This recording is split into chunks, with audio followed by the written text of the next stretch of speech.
नमस्कार दोस्तों, आज हम पढ़ेंगे फंडामेंटल ड्यूटीज़ मौलिक कर्तव्य के बारे में। ये संविधान का बहुत ही इम्पोर्टेंट टॉपिक है। तो चलिए देखते हैं इसमें क्या है। मौलिक कर्तव्य, सबसे पहले जानते हैं कि मौलिक कर्तव्य को कब जोड़ा गया था। मौलिक कर्तव्य को कब जोड़ा गया था? मौलिक कर्तव्य को 42वें संविधान संशोधन 42वें संविधान संशोधन 1976 में, कब? 42वें संविधान संशोधन 1976 के तहत मौलिक कर्तव्य को जोड़ा गया था। और किस समिति के सुझाव से मौलिक कर्तव्य को लाया गया था? किस समिति के सुझाव से? तो स्वर्ण सिंह समिति, स्वर्ण सिंह समिति, स्वर्ण सिंह समिति, स्वर्ण सिंह समिति, स्वर्ण सिंह समिति के सुझाव से मौलिक कर्तव्य को लाया गया था। स्वर्ण सिंह समिति का सुझाव क्या था? सुझाव ये था कि नागरिकों को मौलिक अधिकार के साथ साथ उनके कर्तव्य भी होने चाहिए। मतलब अधिकार तो हैं, नागरिकों के अधिकार तो हैं, लेकिन उनके कर्तव्य भी तो होने चाहिए, वो कुछ करे भी। तो ये समिति का, यानी कि स्वर्ण सिंह समिति, स्वर्ण सिंह की अध्यक्षता में समिति बनाई गई थी, जिसे स्वर्ण सिंह समिति कहा गया। और इस समिति का सुझाव था कि नागरिकों को अधिकार के साथ साथ उनके कर्तव्य भी होने चाहिए।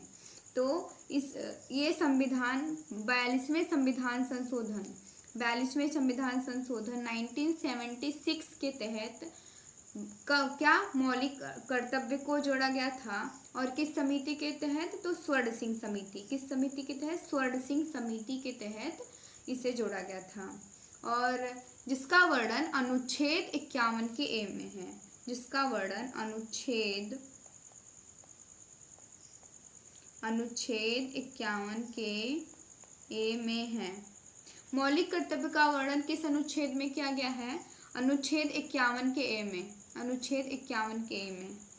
तो चलिए देखते हैं हमारे कर्तव्य कौन कौन से हैं। तो पहला कर्तव्य है संविधान ध्वज राष्ट्रगान का सम्मान। संविधान ध्वज और राष्ट्रगान का सम्मान करना, यानी कि हमने संविधान को मर्यादा में रखना। संविधान जो है, संविधान का सम्मान करना। और ध्वज, यानी कि जो राष्ट्र ध्वज है हमारा, जो राष्ट्र ध्वज है यानी कि झंडा, उसका सम्मान करना, उसको नीचे न गिरने देना। और राष्ट्रगान का सम्मान करना, राष्ट्रगान का सम्मान करना मतलब कि राष्ट्रगान अगर हो रहा है तो वहाँ पे उनका मतलब खड़े हो जाना चाहिए, सम्मान करना चाहिए। तो ये है पहला कर्तव्य, ये है पहला कर्तव्य। दूसरा कर्तव्य क्या है? स्वतंत्रता संग्राम आदर्श, स्वतंत्रता संग्राम आदर्श, यानी कि जो हमारे स्वतंत्रता सेनानियों ने जो भी त्याग और बलिदान दिए हैं, स्वतंत्रता सेनानियों ने जो भी त्याग और बलिदान दिए हैं, उनको मानना चाहिए। जैसे कि गांधी जी का सत्य और अहिंसा को अपने जीवन में अपनाना चाहिए। ये हमारा कर्तव्य होता है। और तीसरा कर्तव्य क्या है? एकता व अखंडता। क्या? एकता व अखंडता, एकता व अखंडता। भाषा धर्म जाति से सबको ऊपर उठकर एकता बनाना चाहिए, यानी कि भारत में कई अलग अलग राज्य हैं, लेकिन फिर भी सब ही भारतीय हैं, तो एकता व अखंडता बनाए रखना चाहिए। और चौथा कर्तव्य क्या है? चौथा कर्तव्य है देश की रक्षा व सेवा करना। देश की रक्षा व सेवा करना मतलब हमें देश की रक्षा करना चाहिए, सेवा करनी चाहिए। अगर मतलब कोई भी संकटकालीन समय है, संकट का समय है, तो हमें देश की सुरक्षा में सहयोग देना चाहिए। देश की सुरक्षा में क्या देना चाहिए? सहयोग देना चाहिए। तो ये था चौथा कर्तव्य। पांचवा कर्तव्य क्या है? भाईचारा व सद्भाव। तो हमें भाषा धर्म जाति और लिंग के लोगों के बीच में भाईचारा को बढ़ाना चाहिए। जैसे कि सभी का अलग अलग त्यौहार होता है, जैसे कि ईद हो गया और दिवाली हो गया, क्रिसमस हो गया, सभी को मिलजुल कर मनाना चाहिए। तो ये था पांचवा कर्तव्य। छठवां कर्तव्य क्या है? महिलाओं की गरिमा। महिलाओं के प्रति सम्मानजनक व्यवहार रखना चाहिए। महिलाओं के प्रति सम्मानजनक व्यवहार रखना चाहिए, ये हमारा कर्तव्य होता है। और सातवां कर्तव्य क्या है? संस्कृति व धरोहर रक्षा। जो भी हमारी कला और संस्कृति, जो भी ऐतिहासिक चीज़ें हैं, ऐतिहासिक चीज़ें, उनकी रक्षा करनी चाहिए, धरोहर की रक्षा करनी चाहिए। जैसे कि ताजमहल हो गया, कुतुब मीनार हो गया, इन सबको नुकसान नहीं पहुंचाना चाहिए। तो ये भी हमारा कर्तव्य है। सातवां कर्तव्य क्या है? आठवां कर्तव्य, पर्यावरण की रक्षा करनी चाहिए। पर्यावरण की रक्षा करनी चाहिए। तो जैसे पेड़ लगाना चाहिए और नदी को साफ रखना चाहिए, कूड़ा करकट नहीं करना चाहिए, तो हमारे इन्वायरमेंट मतलब अच्छा रहेगा।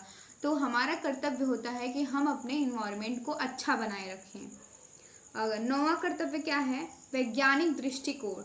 वैज्ञानिक दृष्टिकोण मतलब हमें विज्ञान के हिसाब से जीना चाहिए, मानवतावादी को अपनाना चाहिए, न कि अंधविश्वास को। 10वां कर्तव्य क्या है? सार्वजनिक संपत्ति रक्षा। सार्वजनिक संपत्ति रक्षा यानी कि सरकारी चीज़ों का सही इस्तेमाल करना चाहिए। और 11वां कर्तव्य क्या है? बच्चों को शिक्षा। बच्चों को शिक्षा, 6 से 14 साल के बच्चों को शिक्षा देना, उनको मजदूरी या काम करने के लिए नहीं देना चाहिए, उनको शिक्षा देना चाहिए। तो 11वां कर्तव्य उस टाइम पे 42वें संविधान संशोधन में नहीं जोड़ा गया था। इसको बाद में 86वें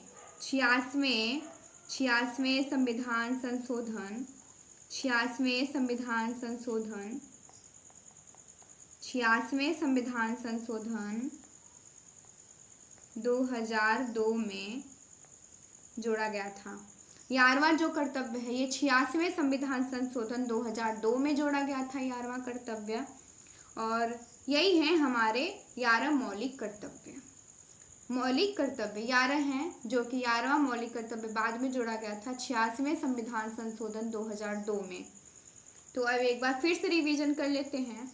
मौलिक कर्तव्य किस संविधान संशोधन के तहत जोड़ा गया था? 42वें संविधान संशोधन 1976 के तहत।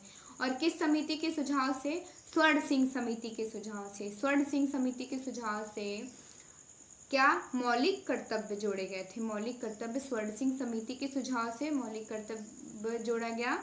और मौलिक कर्तव्य का वर्णन अनुच्छेद 51 के ए में है।